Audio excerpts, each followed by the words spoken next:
સવારથી સત્યાર 9-12 અને યોહાનની લખેલી સુવાર્તા એનો 17મો અધ્યાય 20 અંક સુધી, ખાસ કરીને યોહાનની લખેલી સુવાર્તા 17મા અધ્યાયમાં જે પ્રાર્થના પ્રભુ ઈસુ ખ્રિસ્ત કરે છે એમાં જે મુદ્દા લેવામાં આવ્યા છે, મહત્વની પ્રાર્થનાઓ છે. અને એમાં એક તો સતાવણીમાં આપણે ટકી રહી શકીએ, એનો સામનો કરી શકીએ, સાથે પાપની સામે આપણે લડી શકીએ, પાપથી દૂર રહી શકીએ, પાપ પર વિજય પામી શકીએ, એના માટે પ્રાર્થના પ્રભુ કરે છે.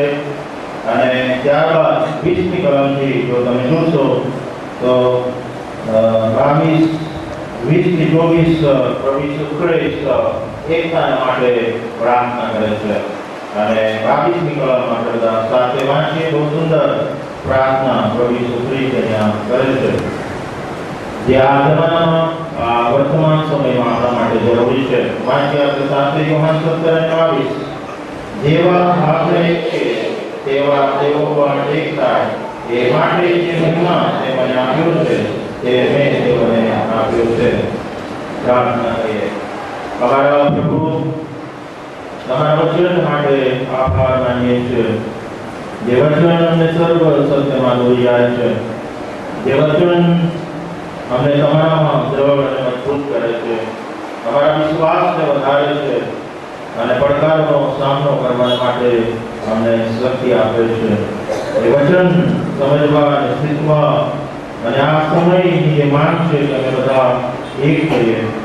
અમારી સામે ગુજરાતમાં, દેશમાં અને વિશ્વ લેવલે ઘણા બધા પડકારો છે, ત્યારે પ્રભુ તમારી છે અમે પણ પ્રાર્થના કરીએ, અનેકતાના બંધનમાં રહેવા પ્રયત્ન કરીએ, માટે સહાય કરો.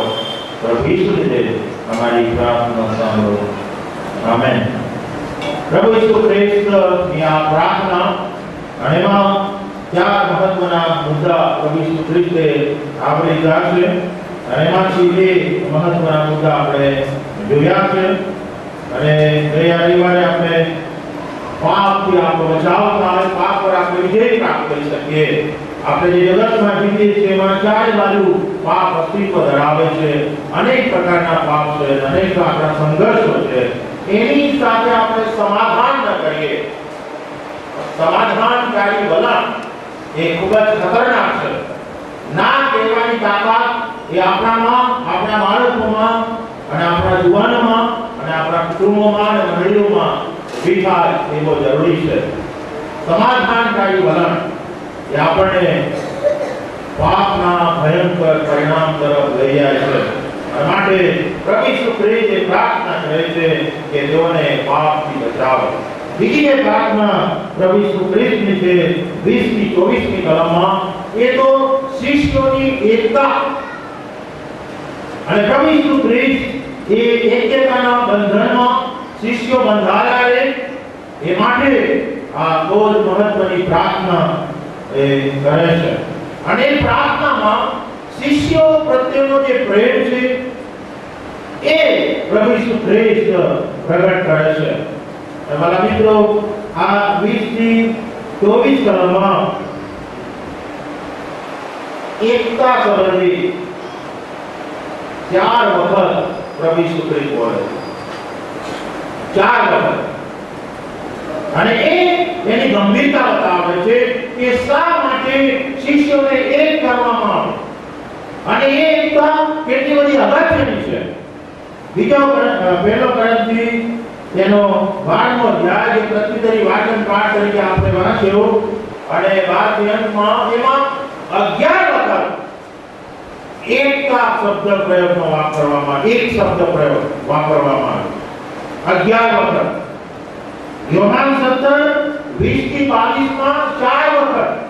અને જો તમે એફેસીઓનો પત્ર તેનો 4થો અધ્યાય અને 1-6 વચનો જો તમે વાંચો તો ત્યાં પણ 8 વખત આ શબ્દ પ્રયોગનો ઉપયોગ કરવામાં આવ્યો છે. લખવામાં આવ્યું છે 3મી કલમથી, શાંતિના બંધનમાં આત્માનું એકે રાખવાનો યત્ન કરો, જેમ તમારા ચહેરાની એક આશામાં તમે તેડવા માંગ્યા છે, તેમ એક શરીર તથા એક આત્મા છે, એક પ્રભુ, એક વિશ્વાસ, એક બાપ્તિસ્મા, એક દેવ એટલે સર્વનો ભાવ તે સર્વ ઉપર તથા સર્વ મધ્ય તથા આપણ સર્વમાં છે. એક્યતાના બંધન માટે આપણને તેડવામાં આવ્યા છે.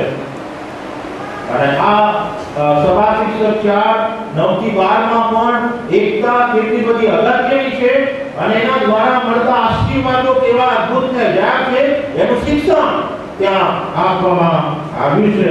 અને માટે પ્રભુ ઈસુ ખ્રિસ્તની આ પ્રાર્થના અને એમાં જે આદર્શ ઈસુ બતાવી રહ્યા છે એ તો જેમ આપણે છીએ તેમ તેઓ બધા એક થાય.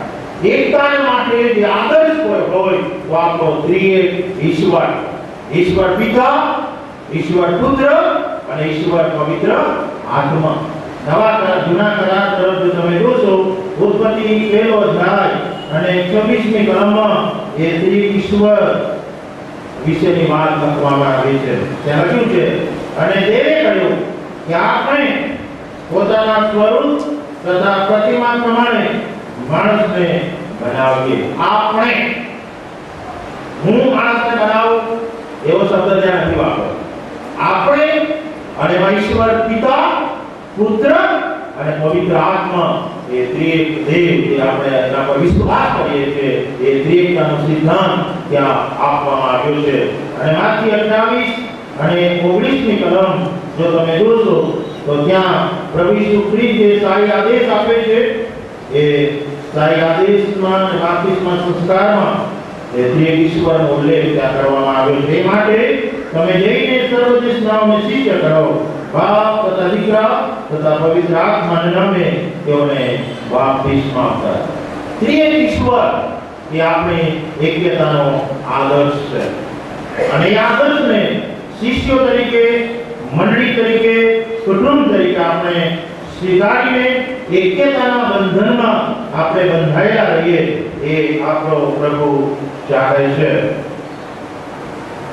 એક્યતાના બંધનમાં બંધાયેલા રહેવા માટે પ્રભુએ આપણને તેડ્યા છે. અને કુટુંબની રચના પણ જે હેતુ સાથે રચના કરવામાં આવી છે એમાં એકતા પણ એક મહત્વની વાત છે.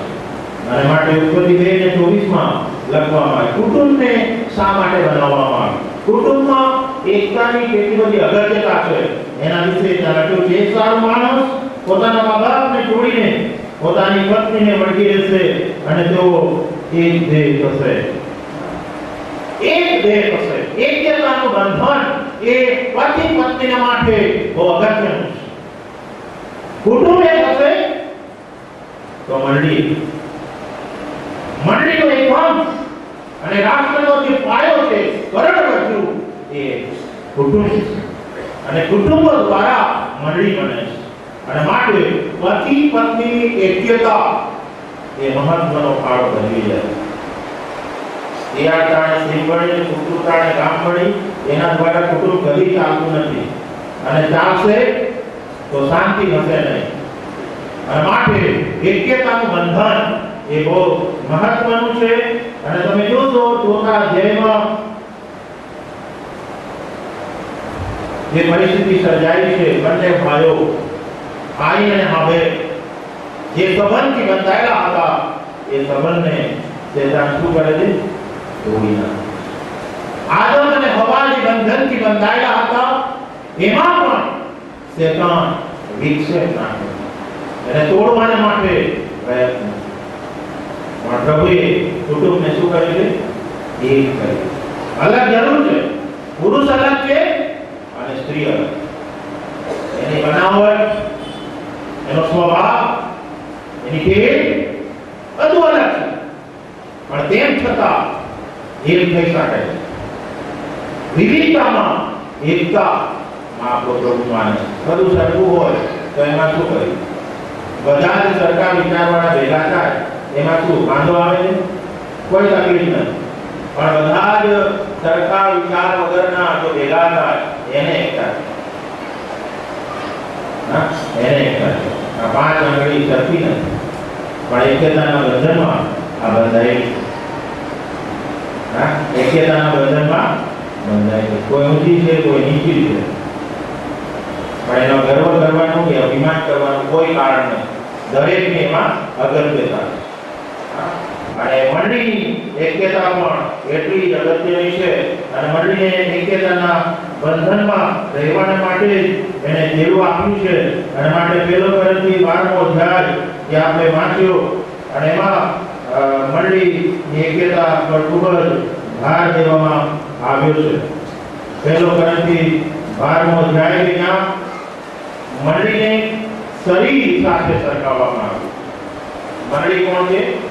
ખ્રિસ્તનો શરીર।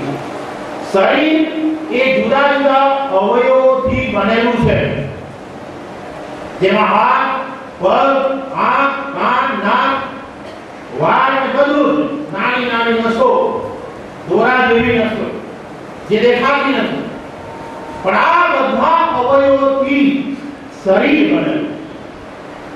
મંડળી એ કોઈ એક કુટુંબની કે એક વ્યક્તિની કે એક જૂથની નથી। ઘણી મંડળીઓમાં કુટુંબવાદ ચાલે, ઘણી મંડળીઓમાં વ્યક્તિવાદ ચાલે અને ઘણી મંડળીઓમાં જૂથવાદ ચાલે। આ નવી વાસ્તવિકતા આપણી મંડળીઓની। એક વ્યક્તિ, એક કુટુંબ અને એક જૂથ એ આખો મંડળી પર પ્રભાવ પાડતા હોય છે અને 99% લોકો શાંતિથી જોયા કરતા હોય। સાધારણ સભા રાખે કોઈ ના આવે, કોઈ ના આવે, શાંતિથી જોયા કરે કે પણ મંડળી એક વ્યક્તિ, એક કુટુંબ, એક જૂથની નથી। એ તો દરેક કુટુંબ, દરેક સભ્ય એ બનેલી મંડળી, જેમાં દરેક અંગનું મહત્વ છે। એ ગરીબ હોય કે ધનવાન, ભણેલો હોય કે અભણ, શહેરનો હોય કે ગામડાનો, અલગ સંસ્કૃતિનો હોય, પણ એ ખ્રિસ્તની મંડળીનો સભ્ય દરેકની અગત્યતા છે।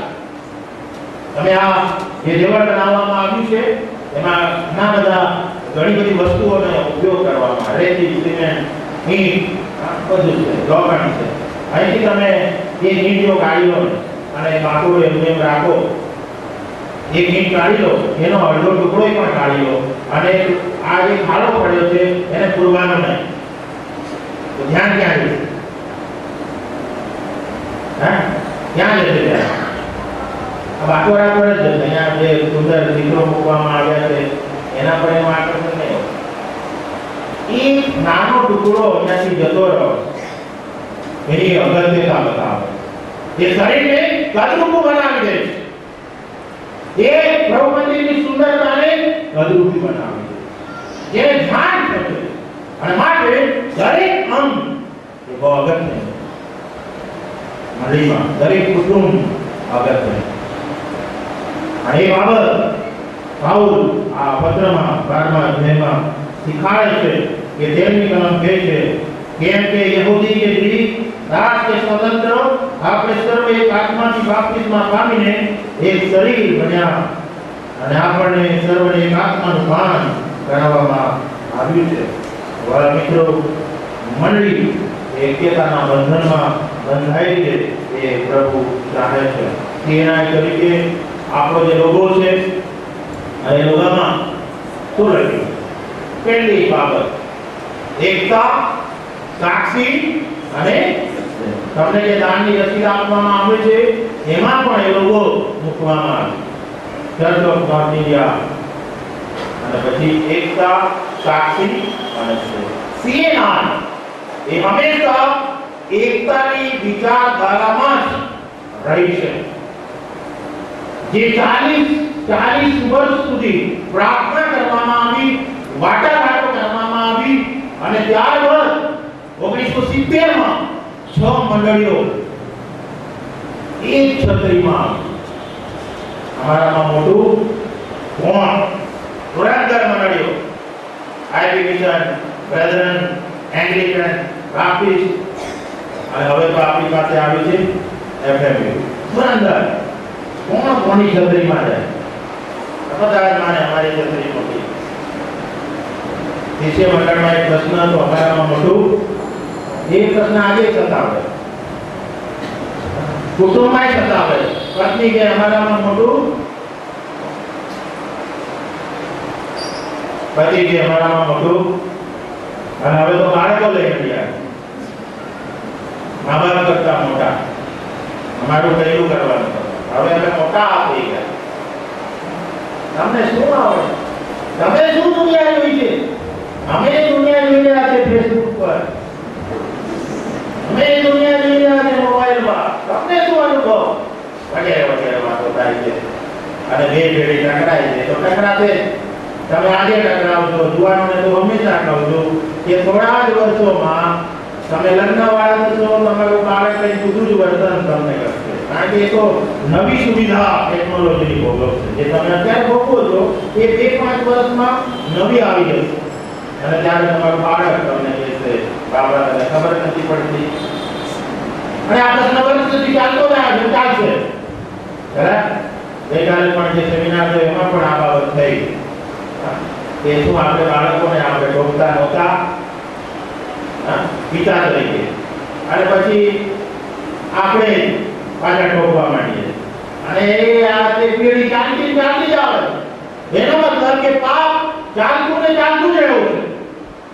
બરાબર? આ માટે એક્યતાના બંધનમાં આપણે માનીએ છીએ. કોઈનું તોડીને આપણું ઘર બાંધવામાં આપણે માનતા નથી. કોઈ મંડળીને તોડીને આપણી મંડળી બને એ કદી પણ આપણે માનતા સેના એક્યતાના બંધનમાં હંમેશા માનતી આવી છે અને એના પ્રયત્નો કરતા આવ્યા છે. જેમ કે પડકારો ઘણા છે. એકતાને તોડનાર બ્રધરન ચર્ચનો જે દાખલો તમે જોશો કે કેટલાક મિત્રો છેલ્લી ઘડીએ ખસી ગયા અને કેટલાક મિત્રો જોડાયા તો થોડા ઘણા લાભને માટે હટી ગયા. અને આજે દેવળો પણ લઈ લીધા છે, પણ તે એના તો ટકી રહ્યો છે. પડકારો તો છે. એકતા તમે રાખો તો પડકારો તો આવશે. અને આપણામાંથી જ ઉભા કરનારા લોકો પણ છે. બહારથી આવતા હુમલા તો સહન થાય, પણ અંદરના હુમલા છે ને બહુ ખતરનાક છે. એમાં આપણા લખનારા પણ એવા ઘણા છે, બહુ પ્રેમથી લખે છે. મંડળીમાં જે સારું થતું હોય એ લખવાને બદલે કે નકારાત્મક બાબતો લખાઈ રહી છે એની બહુ માઠી અસરો પડતી હોય છે. સારું ને નરસું તો બધે જ છે, પણ શા માટે આપણે સારું ના લખીએ? એક પત્રકારને મારી સાથે વાતચીત હતી ત્યારે વાત મેં કહી કે યાર તમે ગીતશાસ્ત્ર પ્રેરિત વાંચો તો સારું છે કે એમાં શું લખાયું? મેં તો એમાં ઘેટા પાડે જે કરે છે ને એ તમારે કરવાની જરૂર છે. યહોવા મારો બાળક છે તેથી મને કશી ખોટ પડશે નહીં. જે લીલા ગીરમાં સુવાડે, શાંત પાણી પાસે તો બિરાજ, ન્યાયપણાને માર્ગે ચલાવે, મરણની ગીરમાં પણ સાથે રહે, બધું જ કરે. તેમ છતાં જો બેટું નહીં માને તો તારી લાકડી એ કામે લગાવે. તમે તો પહેલા કલમ ચલાવો. તમે તો પહેલા કલમ ચલાવો. બધું કરો, સારું લખો અને પછી છેલ્લે કંઈક ખરાબ તમને દેખાય છે એ સમાજની આગળ લાવો કે ભાઈ આ ખોટું છે. પણ પહેલા તમે મોટા પાને નકારાત્મક લખો તે માનશો નહીં કે વાંચનારા ઘણા નાખી દેશે. કારણ કે મંડળી પર પ્રેમ કરનારા એ 95% વધારે. મંડળીને તોડનારા કે નકારાત્મક વિચાર ધરાવનારા ખાલી કેટલા છે? 65%. અને 95% મંડળી આજે પણ અસ્તિત્વમાં છે અને અસ્તિત્વમાં રહેશે જ્યાં સુધી પ્રભુ આવશે. કોઈની તાકાત નથી નકારાત્મક વિચાર ફેલાવીને કે બીજી કોઈ પણ બાબતથી મંડળીને તોડવા પ્રયત્ન કરે. એ શું કહે છે કે મંડળીને બાંધનારો એને વિરુદ્ધ આદેશની સત્તાનો જોર. એક્યતાના બંધનમાં રહેવા માટે વાલા મિત્રો આપણને સેવા આપવામાં આવી છે. મિશનરી એક કાર્ય છે, એમાં પણ આપણો એ જ સિદ્ધાંત છે કે જે વણકેલાયેલા પ્રદેશો છે ત્યાં કામ કરવા. કોઈ કામ કરે છે ત્યાં નહીં. અત્યારે તો તમે કહેવા લેવો ચાકો ને કે ભાઈ અમરેલીમાં મિશનરીમાં બહુ સરસ ચાલે છે તો બીજા 5 આવીને ઉભા થશે એ રિપોર્ટમાંથી. પણ વણકેલાયેલા પ્રદેશમાં ના જાય. જ્યાં કામ થાય છે ત્યાં આ મણિનગરમાં કેટલા બધા 200 સંસ્થાઓ મણિનગરમાં બસો સંતાન. એક દિવસ પહેલા દુર્મતવાળા આવ્યા અમારી પાસે. ઈશ્વર માતા છે, ઈશ્વર માતા છે એવું માનનારા લોકો. અને ત્યારે મેં એમને કહ્યું કે મને એમ કે હું તો અમે તો તમને સત્ય જણાવીએ, તમે સત્ય જાણતા. મારે એમને કહેવું પડ્યું કે ભાઈ અમે તો એકતામાં માનનારા લોકો છે અને એકતાના બંધનમાં બંધાઈ રહેવામાં અમે માનીએ છીએ. મંડળી તોડવામાં કદી અમે રસ કરાવ્યો કદી નહીં. તો તમે શા માટે આ પ્રયત્ન કરો? જે નોન ક્રિશ્ચન છે ત્યાં આપ સુવાર્તા આપો. એક આત્મા જીતા છે તો સ્વર્ગમાં હજારો લાખો દૂતો આનંદ કરે. નવરા બેટા શું કા કર્યા કરો? પછી મને શું કહ્યું, તમને કોણે અધિકાર આપ્યો અમને રોકવાનો? બોલો, મારા રાજ્યમાં આવીને મારી સામે પડકાર, એ પણ મારી ઓફિસમાં. તમને કોણે કહ્યું? કોણે અધિકાર આપ્યો? આટલી હદ સુધી લોકો જાય છે. અરે આ દેશની જે સ્થિતિ છે આપણી, એક તો લઘુમતીમાં અને પાછા આવા નાટકો વધારે કરે. પછી માર ખાય કે ના ખાય? ખાય, બહુ પ્રેમથી ખાય. બીજાની ભૂલને કારણે આપણને સહન કરવું પડે. ચલા આવી વિચારધારા વાળા આપણે એમાં માનતા નથી. આપણે મંડી બાંધવામાં માનીએ છીએ અને જ્યાં મિશનરી કાર્ય થયું નથી ત્યાં આપણે કરવાનું. આપણું વિશાળ પરિવાર સેના ગુજરાતની અમરેલી સિવાય કોઈ પણ જિલ્લામાં તમે જશો ત્યાં સેના મળશે. આ દિશામાં જાઓ કે આ દિશામાં જાઓ, પૂર્વ પશ્ચિમ ઉત્તર દક્ષિણ, જ્યાં આપણું કુટુંબ છે. ભારતના કોઈ પણ રાજ્યમાં દક્ષિણમાં સીએસઆઈ છે, એ પણ આપણું જ કુટુંબ છે. જમ્મુ કાશ્મીરથી માંડીને કન્યાકુમારી સુધી તમને મંડળીમાં વિશાળ પરિવારના આપણે સભ્યો છે અને એનો આપણને ગર્વ છે, આનંદ છે. પણ ક્યારે એ શક્ય બન્યું છે? કારણ કે આપણે એકતાના બંધનમાં માનીએ છીએ. દોડવાના બંધનમાં, દોડવાની વિચારધારા, એકતા, સાક્ષી અને સેવા. અને મારા મિત્રો, એકતા દ્વારા જે આશીર્વાદો મળે છે ને, તે અદ્ભુત ને જાય છે, અદ્ભુત ને જાય છે. અને સભા શિક્ષકનું પુસ્તક આપણે ખોલીએ 4 અધ્યાય અને ત્યાં જે આશીર્વાદો લખવામાં આવ્યા છે એ પામવા માટે આપણને જેવું આપવામાં આવ્યું છે.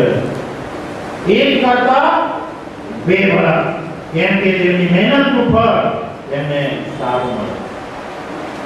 એક મહેનત કરે એના કરતા બીજો પણ મહેનત કરે, પતિ કમાય અને પત્ની પણ કમાય તો આર્થિક સ્થિતિમાં ફેર પડે. ઘણી બધી વિધવા બહેનો છે આપણી મંડળીનું કહેવા માંગુ, તંદુરસ્ત બહેનો છો, શક્તિ પ્રભુએ આપી છે, મંડળી તો તમને આપે છે, પણ બીજું પણ કમાવા માટે ઘણા બધા સાધનો છે, સ્ત્રોત છે, એનો પણ ઉપયોગ કરો. જુવાનો, તમારી પાસે તાકાત છે, એનો ઉપયોગ કરો. જ્ઞાન છે, તમારી આસપાસ ઘણી બધી તકો છે કમાણીની, તમે કરો. આર્થિક સ્થિતિ આપણી મજબૂત છે. એક કરતા બે અને મહેનત, એક વર્ષથી જે કામ થાય એ જે ખેંચે એના કરતા બે વર્ષ જો ભેગા થાય, બે ઘોડા જો ભેગા થાય તો વિશેષ વજન લઈને જઈ શકે. અને માટે એકતામાં આ તાકાત છે. અને પછી કહે છે 10 જો તેઓ પડી જાય તો તેમાંનો એક પોતાના સાથીને ઉઠાડશે, મદદ મળે. એકતામાં શું મળે છે? મદદ મળે. પછી લખ્યું છે 11 કરે વળી જો બે સાથે સુએ તો તેમને ઊંઘ પડે. એકતામાં જે તાકાત છે, દિલાસો, ઉત્તેજન, હિંમત, ઊંઘ, આ બધું એકતા દ્વારા.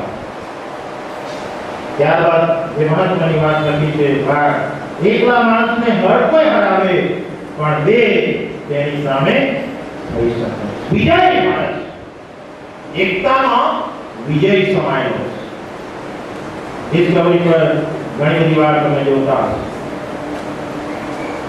સિંહ જંગલનો રાજા, તાકાતવર માણસ, અને ગઈકાલે પણ બતાવ્યું સિંહનું હાથીનું ટોળું જતું હતું અને સિંહ પણ ના ટોળા સાથે હતા, પણ એને હુમલો નહીં કર્યો. કેમ? કારણ કે જાણતા હતા કે સિંહનું હાથીનું ટોળું છે, ઘણા બધા છે, જો હુમલો કરીશું તો એ લોકો આપણને રાખશે. ભેંસોનું ટોળું પણ એવું જ કરે છે, એકલી ભેંસને સિંહ મારી નાખે, પણ જો એ ભેંસો ભેગી થાય તો મેં પણ જોયું હતું ડિસ્કવરી પર કે સિંહને ઊભી પૂંછડે ભગાડે. આ તાકાત સમ ત્યાં જમ. હવા એકલી હતી, જો આદમ ત્યાં હોત તો કઈ જુદી સ્થિતિ. પણ એકલવાયાપણાનો શેતાને પૂરેપૂરો લાભ લીધો. એ હરાવી શકી નહીં. એનો મતલબ એ નથી કે એકલા જીવીએ એટલે પાપ કર્યા કરીએ, એ પણ નથી. બરાબર, વિજય તો મળે છે, પણ જે સંઘર્ષમાં જે તાકાત છે એકતામાં, એ વિજય ક્યાંય નથી. વિજય મળે છે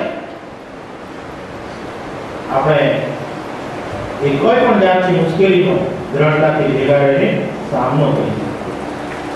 અને પ્રેતના કૃત્યો 11મા અધ્યાયમાં અંત્યોખની મંડળી, યરુશલેમની મંડળીમાં જ્યારે દુકાળ પડ્યો ત્યારે એ લોકો ઠરાવ કરે છે કે આપણી આ મંડળીને, જે આપણી માતૃ મંડળી છે, એને મદદ ન કરી. ટાઈમ ઓછો છે માટે એ કરવા માંગતા નથી, પણ એ લોકો મદદ કરે છે. એટલે મંડળી એકતાના જે આશીર્વાદો છે એ અદ્ભુત અને અજય. પ્રેતના કૃત્ય બીજો અધ્યાય જો તમે જોશો તો 3000 થી વધારે લોકો કેટલા બધા પ્રેમ ભાવથી રહેતા હતા.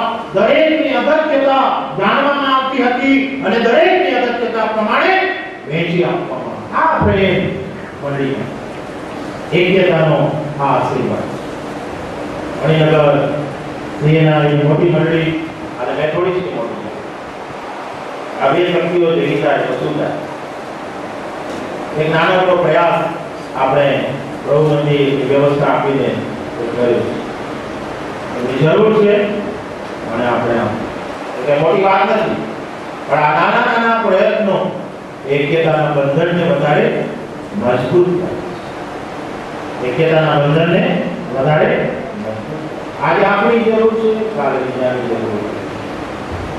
સ્વકેન્દ્રિત નહીં બને, એકતાના આશીર્વાદો માણીએ, એકબીજાના સુખ દુઃખમાં ભાગીદાર બને. પણ આપણે ઘણી વાર શું કરીએ છીએ મંડળીઓ, એ તો મેથોડિસ્ટ બેઠે છે ને એને બેઠવા, એ તો સીએના બેઠે છે ને એને બેઠવા, એ તો પેલા બેન્ડી કોસ્ટર વાળા બેઠે છે એને બેઠવા દો, એ હમણાં કે દીકરું છે ને એને બેઠવા દો. એ તો મુસ્લિમ રાષ્ટ્રમાં સત્તાની થાય છે, હું તો શાંતિથી ઊંઝા કરું, માનસું લેવા દેવા, મારવા આવે ત્યારે જોઈશ.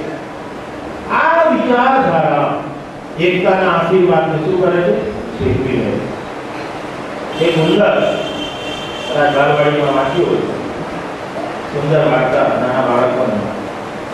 સુંદર ખેડૂતને બહુ હેરાન કરે, એટલે એને મારવા માટે ખેડૂતે પ્લાન કરે, પિંજરું લાવે. પિંજરું લાવે એટલે એ ઉંદરે એ દિવાલના બાકોરામાંથી જોઈ લીધું કે મને મારવા માટે આ ખેડૂતે છટકું ગોઠવ્યું. એટલે આ ઉંદર મદદ માટે મરઘા પાસે ગયો. અરે યાર, આ ખેડૂત મને મારવા માટે પિંજરું લાવે છે, મને કંઈક મદદ કર. મરઘો બોલ્યો, પ્રભુ તને દિલાસો આપે, બીજું તો શું કરું? પછી ઉંદર સુવર પાસે ગયો. સુવરે પણ એ જવાબ આપ્યો, પ્રભુ તને દિલાસો આપે, બીજું તો શું કરું? પછી ઉંદર ગાય પાસે ગયો કે મારો આ પ્રશ્ન છે, મને કંઈક મદદ કરો. ગાયે કહ્યું, પ્રભુ તને દિલાસો આપે, બીજું નહીં નથી. એક રાત્રે જે આ પિંજરું મૂકવામાં આવ્યું ને ચપટું ગોઠવવામાં આવ્યું ત્યારે ઉંદરને બદલે સાપ આવ્યો અને સાપ આ પિંજરામાં ફસાયો. અને ખેડૂતની પત્ની એમ જાણે કે અમે ઉંદરને માટે પિંજરું મૂક્યું છે, ઉંદર ફસાયો છે, ચાલો બાય તો ગઈ, અંધારું હતું અને સાપ તો બાયને કાઢ્યો. અંદર ઉંદર નહોતું અને આ બાયને હોસ્પિટલમાં દાખલ કરવામાં આવી. ડોક્ટરે કહ્યું મરઘાનું સૂપ પીવડાવો.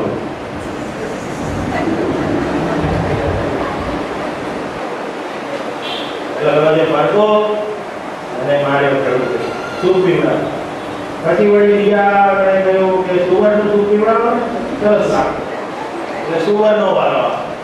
પછી ઘણા બધા મહેમાન મળવા આવ્યા એટલે ગાયનો પડવા. ઉંદર કે મારા દૂધમાં તમે પાટીદાર નહીં બન્યા, તમારો વારો આવ્યો. આપણે મંડળી તરીકે એવું વિચારવાની જરૂર. આજે એનું છે, કાલે મારું. અને આપણે શરીરના અવયવ અને માટે અવયવ જો દુઃખી થાય તો એ દુઃખ મને થવું જોઈએ. પતિ ને પત્ની એક દેહ બને તો પત્નીને જે દુઃખ થાય એ પતિને થવું જોઈએ, પણ શરૂઆતમાં થાય. 108 ની બધી સેવા શરૂઆત, પણ સમય રીતે ક્યાં માથે પડી છે કોણે બતાવી કે પેલો યાદ. અને એ કઈ નવું નથી, જૂના કાળમાંથી ચાલતું આવે. આપણા આદિમાંથી કાંઈ જ કહ્યું તે જે સ્ત્રી આપીને તેણે મને ખવડાવ્યો. એકલો હતો ત્યાં રડ્યા કરતો. આ બધા જોડી જોડીમાં જીવે છે, હું એકલો. પ્રભુ તને કોઈ ટેન્શન નથી, અને કોઈ શોધી આપે ને ત્યારે એને જીવ ખાઈ જાય. એટલે કોઈ હિંમત એટલે નથી કરતા. મારી ગુરુતા વિના ડોબી બેસાડું. હા, જો તાલત છે ને જોડવાનું તો જોડતા રહેજો, કઈ વાત. ઘણા તાલત આવી. અમારા વિસ્તારમાં એક માણસ છે વખતથી રજવાડિયા, મને પણ જોડો, પણ એને તાલત નથી. મુલાકાત લેનારા માણસ છે, ઘરે ઘરે પડે, ડાયરીમાં લખી રાખે ક્યાં કઈ છોકરીએ કેટલું ભણ્યું, ક્યાં કયો છોકરો કેટલું ભણ્યું, અને પછી ક્યાં મેચ થાય, બધું એમને તાલત નથી. બહુ બધા જોડા જોડ્યા, બધા સુખી છે. હું એમાં આવે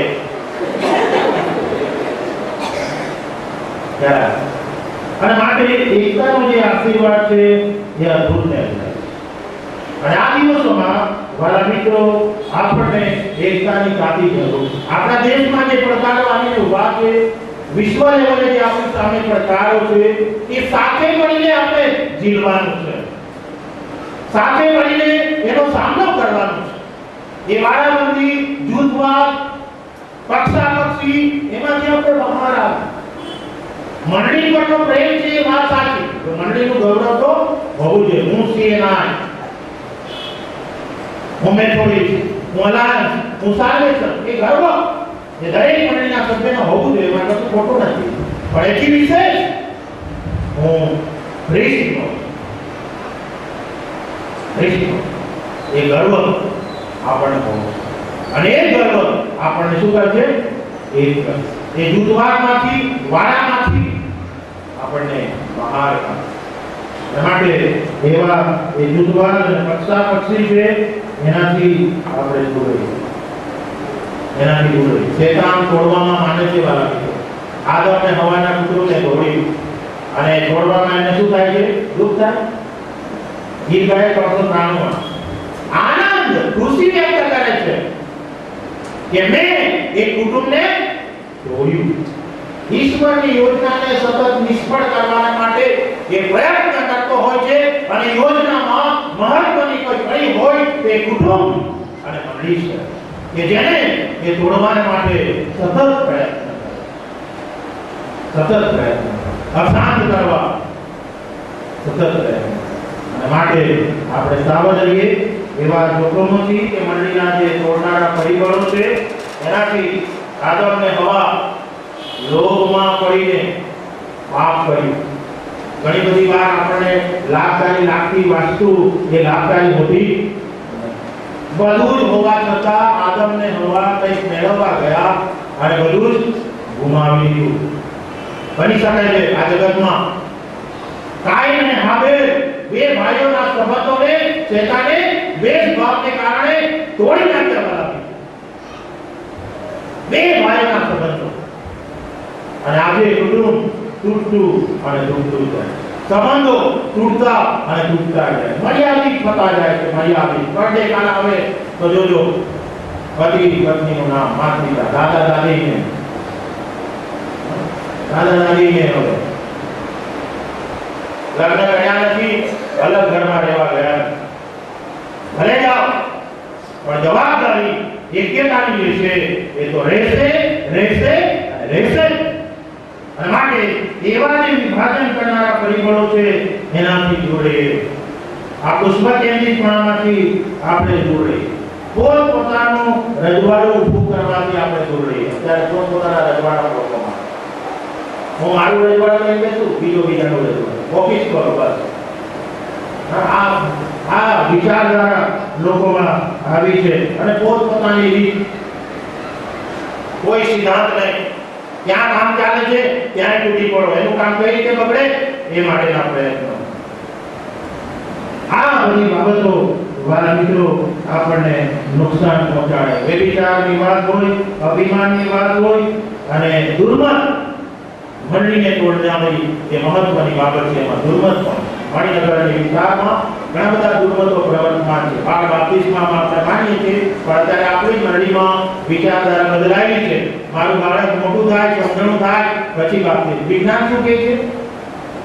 1 થી 5 વર્ષના બાળકના મગજનો વિકાસ થઈ જાય અને આપણા લોકો લાગ જોઈ રહ્યા, આપણે લોકો રાહ જોઈ રહ્યા. બાળ બાપ્તિસ્મા પણ એક આશીર્વાદ છે વાલા મિત્રો. સૌથી વધારે જો મંડળી આ પૃથ્વી પર હોય એ માન્યતામાં માનનારી એ તો બાળ બાપ્તિસ્મામાં માનનારી. શું એ ગાણા છે? તો મારું બાળક સમજણું થાવ અને પછી આપું. કેટલીક મંડળીઓ એવી વિચારધારા ફેલાવે છે, એનાથી જો આપણે એ કરીએ, ભલે આપણે ડૂબકીનું બાપ્તિસ્મામાં પણ માનીએ છીએ, બાળ બાપ્તિસ્મામાં પણ માનીએ છીએ, પણ બાળક જન્મે છે એના 1 કે 2 3 મહિનામાં એનું બાપ્તિસ્મા થાય તો જરૂરી. શા માટે આપણે રાહ જોયા કરીએ છીએ? પછી ઇમરજન્સી લાગે ત્યારે કાળા સાહેબ કંઈ કરો ને ત્યારે કેમ બધું ભૂલાઈ જાય? ત્યારે કેમ કુટુંબના બનાવતા નથી? અને ઘણા તો પોતાનું બાળક પાપમાં જીવે ને તોય શું બોલે ખબર? હજુ એને સમજણું થવા દો. અરે આ પાપમાં તો જીવે છે, હવે શું કરવાનું? કેટલો સમજણો બનાવવાનો? આ જે દુર્મતો છે, ઈશ્વર માતા, યહોવાના સાક્ષી, બીજા અનેક છે, એનાથી મંડળી શું થાય છે? તૂટે છે. મંડળી એમનો કોઈ ઈરાદો મંડળી બાંધવાનો નથી, કુટુંબને પોતાની પાસે લઈ જવાનો. હું ફરી એક વાત કહીશ કે રવિકાંત માસ્ટર સાહેબ જ્યારે મેથોડિસ્ટ મણિનગરમાં હતા, ઇતિહાસમાં મારી સેવાના 17 વર્ષોમાં પહેલી એક ઘટના બની હતી કે મણિનગર ચર્ચની જવાબદારી મેથોડિસ્ટ ચર્ચની અઠવાડિયા માટે મને આપવામાં આવી. અત્યાર સુધી સીએનની જવાબદારી બીજી મંડળીને અદા કરી. ગ્રેટ ચર્ચના કાર્યક્રમ ત્યાં જાય તો હું અદા કરું, સીપીએમ ના ત્યાં જાય, રાયગઢના ત્યાં જાય તો મને સોંપે કરું. પણ મેથોડિસ્ટ અને જે પણ સૌથી મોટી મંડળી શું એ કાળા સાહેબ મને લાગી હોય કે આ રજવાડી છે, મારા 5 કુટુંબ ખેતી જશે તો, મારી મંડળી તોડશે તો. પણ એ નમ્ર ભાવે ઓફિસમાં આવ્યા, નહીં તો સાહેબ તમે મોટા સાહેબ છો, ત્યાં આવવાની જરૂર નથી, અને હું ત્યાં ના મારું કામ છે, હું તમારી પાસે. અને આ મંડળીને અઠવાડિયા માટે છે. હું ધારું તો 10 થી 15 કુટુંબ સીએને બોલાવીશ. મારા તો ઘણા મિત્રો ઘરના જેવા હતો, પણ એ કામ આપણું કોઈનું તોડીને આપણું બાંધી શકતા નથી. એ સિદ્ધાંત જ ખોટો, એ સિદ્ધાંત જ ખોટો. હું કોઈને દુઃખી કરીને પોતે સુખી થઈ શકતો, હું એક દિવસે દુઃખી થવાનો. કોઈના કુટુંબને તોડીને મને કદી શાંતિ મળવાની. આ નવી વાસ્તવિકતા, નવી વાસ્તવિકતા. અને માટે કુટુંબને જે તોડનારા પરિબળો છે એનાથી પણ આપણે સાવચેત રહીએ. અને આપણો પ્રભુ જાગે છે કે ગીત શાસ્ત્ર 133 અને આયો સંપીને રહે તો કેવું. અને એના માટે પ્રેમ જરૂરી છે, એના માટે વચન જરૂરી છે, એના માટે પ્રાર્થના જરૂરી છે, એના માટે પવિત્ર આત્માની આધીનતા જરૂરી છે, એના માટે સહનશીલતા, સંગત વળગી રહેવું, છોડવું, નિખાલસતા અને મન, શુદ્ધ મન, આ બધી બાબતો હોય. અને ત્યારે આપણે એક્યતાના બંધનમાં બંધાયેલા રહીએ. એના વગર એક્યતા કદી પણ શક્ય નથી. આકાશમાં આપણે મેઘધનુષ્ય જોયું, કેટલું સુંદર ચોમાસામાં અદ્ભુત ચિત્ર હોય, પણ ક્યારે એ સુંદર ચિત્ર જોયું જ્યારે બધા રંગ ભેગા થાય છે. બધા રંગ કેટલા રંગ હોય છે? 7. એ 7 જણા ભેગા થાય અને દુનિયાને એકતાનો અદ્ભુત અજાયબ સંદેશો આપે છે, સુંદરતાનો આશીર્વાદ પ્રમાણે છે. અમે એક છીએ, તમે પણ. પ્રભુએ પ્રાર્થના કરી કે હે બાપ, આપણે જેમ એક છીએ તેમ તેઓ બધા. આપણી પણ એ પ્રાર્થના હોય ઈશ્વરની માફક કે આપણે કુટુંબ તરીકે, મંડળી તરીકે એક રહી અને એક થઈને આપણી સામે જે પ્રશ્નો છે એને દ્રઢતાથી એકલાને હર કોઈ હરાવેલા. એવી વળેલી તેવી વળેલી દોડી કદી. ઈશ્વર આપણી સાથે છે, આપણી એક્યતા છે, ઈશ્વર આપણી સાથે છે. દુનિયા આપણને લગાવી શકે નહીં. માટે રોમન્ટિક ગીત છે, એક કુટુંબ બનાવો સૌનું એક કુટુંબ. બહુ સુંદર એવું ગીત છે અને એમાં શબ્દો લખ્યા છે. ખેતરમાં એ ચીન લીધે જે પાન હતા વિતરાયા, એક મેઘમાં ભળ્યા અને રોટી રૂપે વણાયા. સંતાન તમારા ચીન દિન છે ધરતી પર જો ખાશે, તેથી પ્રભુ રે દેડા કરી દો ધર્મ સંગમ. દેડા કરી દો ધર્મ સંગમ. આપણી મંડળીઓ વિખેરાઈ એને ભેગી કરવાની આપણો એક નાનકડો પ્રયાસ, મોટો સંદેશ આપી. એ વાત જેમ આપણે છીએ તેમ તેઓ બધા.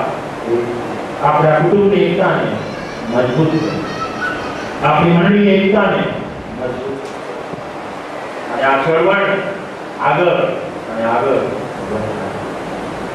પ્રભુ આપણને એવી પ્રાર્થના કરવા, એવા પ્રયત્નો કરવા મદદ કરે છે. અમારા પ્રભુ વચન માટે આભાર માનીએ છીએ અને તમારા પ્રત્યેની બધી લાગણીઓ માટે આભાર માનીએ છીએ. અમારા પરના પ્રેમને કારણે તમે પ્રાર્થના કરી કે હે બાપ, જેમ આપણે ઈચ્છીએ કે તેઓ બધા એક થાય. પ્રભુ અમને એવી કૃપા આપો કે આ બદલાતા સંજોગોમાં, સંઘર્ષમાં, મુશ્કેલીઓમાં અમે મંડળીઓ તરીકે, કુટુંબ તરીકે તમારામાં એક થઈએ. અમને વિભાજિત કરનારા પરિબળોથી અમે સાવધ રહીએ. એ સતાણ શત્રુના તમામ કાવતરાવા અને હુમલાઓથી અમે સાવચેત રહીએ અને એક્યતાના બંધનમાં અમે બંધાયેલા રહીએ અને એનાથી મળતા આશીર્વાદો અમે સતત પ્રાપ્ત કરતા રહીએ. એવી કૃપા તમે અમારા પર કરો. સીએનઆઈ તરીકે અમને જે વિચારધારા અમને પ્રાપ્ત થઈ છે, વાસ્તવમાં એક્યતાના બંધનમાં બંધાયેલા રહેવાની અને ચળવળને આગળ વધારવાની, ત્યારે અમે સતત કુટુંબ તરીકે, મંડળી તરીકે અમે પ્રયત્નશીલ રહીએ. માટે મદદ કરો. જ્યાં જ્યાં અમારે પુનઃસ્થાપનાની જરૂર છે, વારાબંધીમાંથી, પક્ષાપક્ષી કે જૂથવાદમાંથી, મંડળીવાદ કે સંસ્થાવાદ, એ બધામાંથી અમે બહાર નીકળી શકીએ. એ માટે તમારા માટે, ખ્રિસ્તને માટે અમે એક થઈ શકીએ એવી કૃપા તમે પ્રભુ ઈસુને અમારી પ્રાર્થના કરો. આમેન. અને ઇબ્રાહિમ મોટી સવારે ઉઠ્યો ને તેના ગધેડા પર ધીસ બાંધ્યું ને પોતાના જુવાનોમાંથી બેને તથા પોતાના દીકરા ઈસહાકને પોતાની સાથે લીધા અને તેને ધન્યાત્માને સારો લાકડા કર્યા.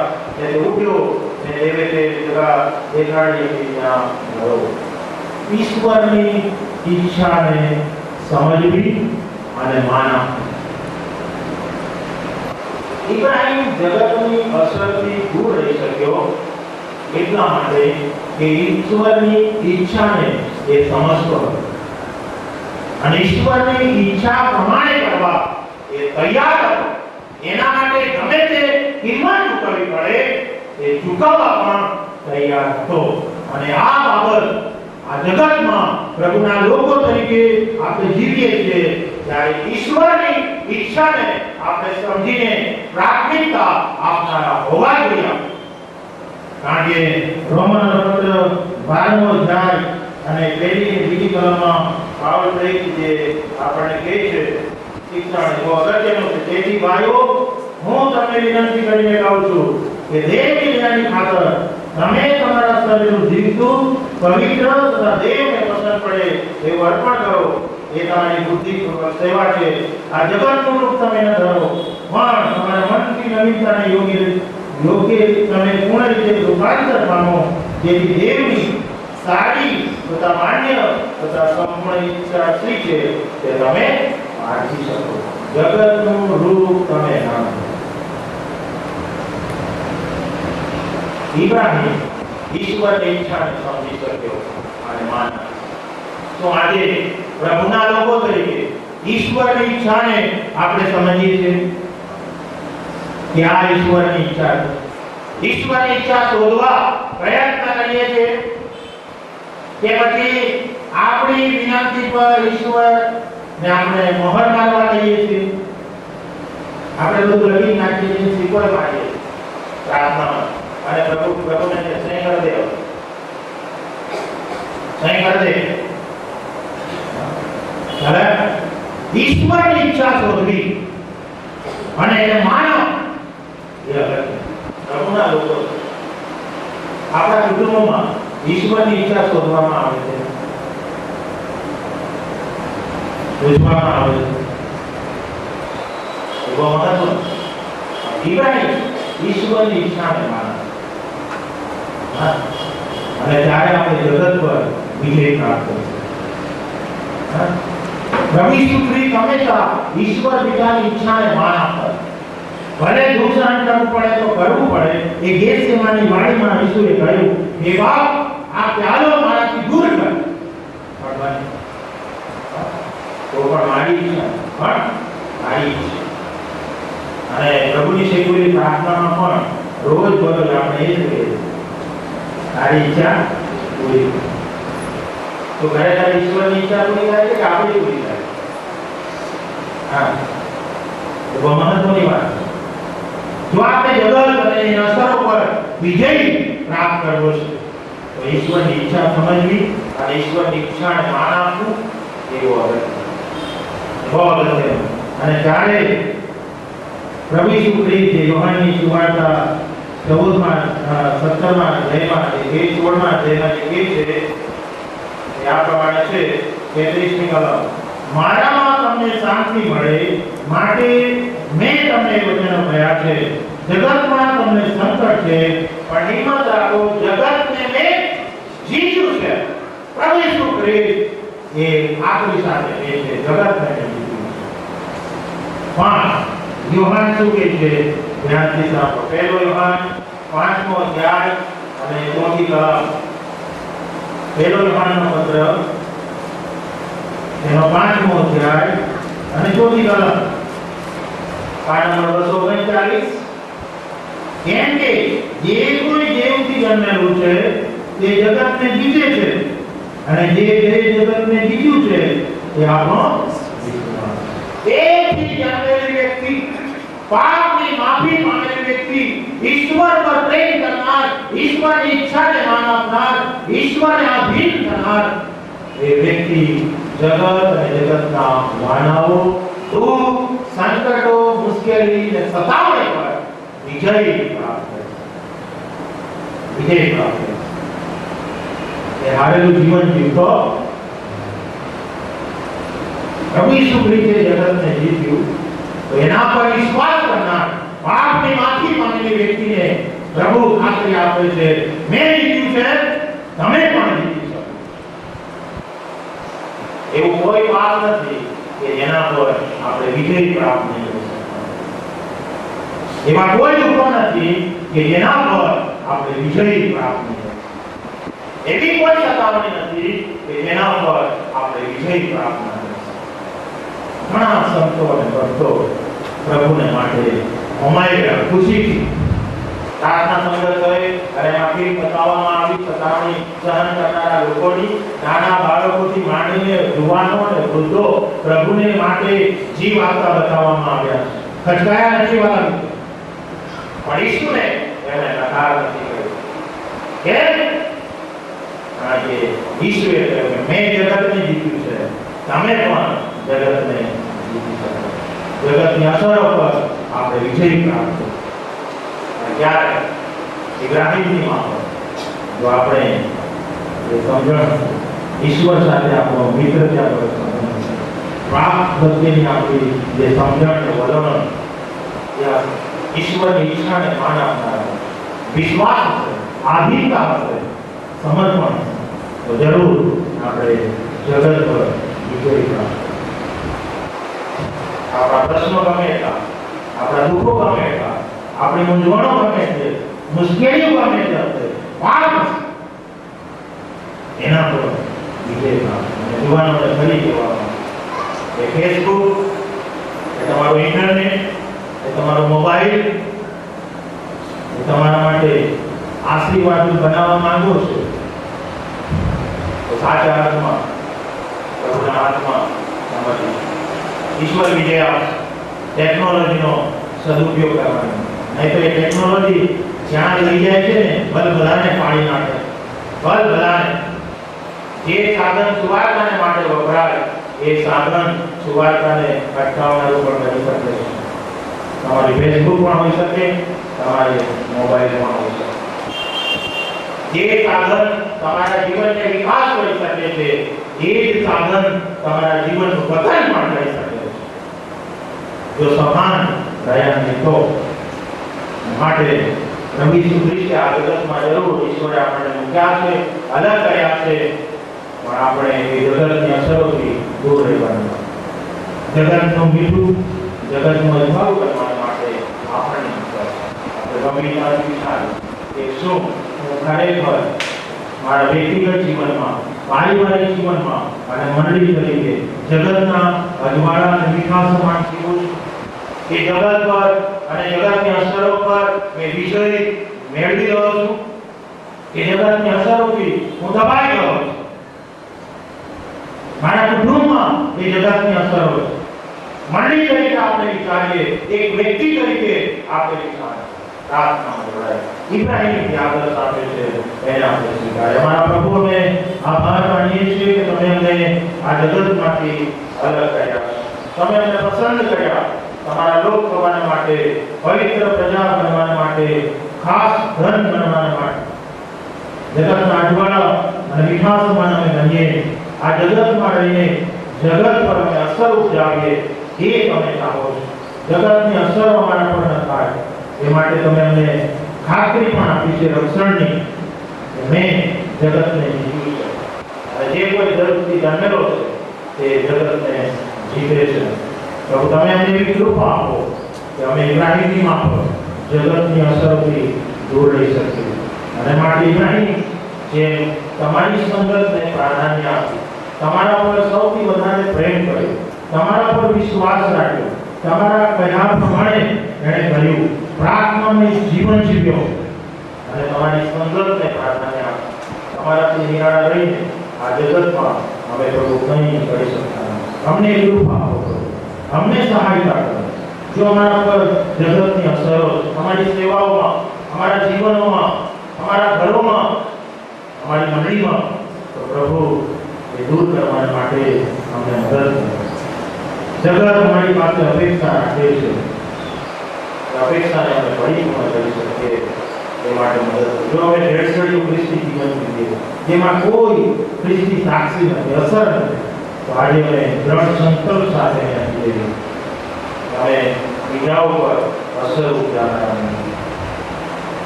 અમારી પ્રાર્થના પ્રભુ ઈસુ સાંભળવાનું માન્ય.